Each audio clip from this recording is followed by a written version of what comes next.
म्हणजे नरेंद्र बोंडेकर यांच्या पत्नी पिछाडीवर आहेत। डहाणूमध्ये शिवसेनेचे राजू माची हे आघाडीवर आहेत।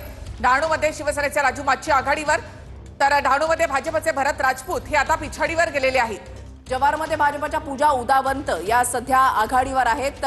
महत्त्वाचे अपडेट्स आपण या ठिकाणी पाहताय। डहाणूमध्ये शिवसेनेचे राजू माची हे सध्या आघाडीवर आहेत आणि भाजपचे भरत राजपूत हे सध्या पिछाडीवर आहेत। चंद्रपूरमध्ये मूलमधून भाजपच्या एकता समर्थ या आघाडीवर आहेत। चंद्रपूरच्या मूलमधून एकता समर्थ आघाडीवर, भाजपच्या उमेदवार इथे आघाडीवर।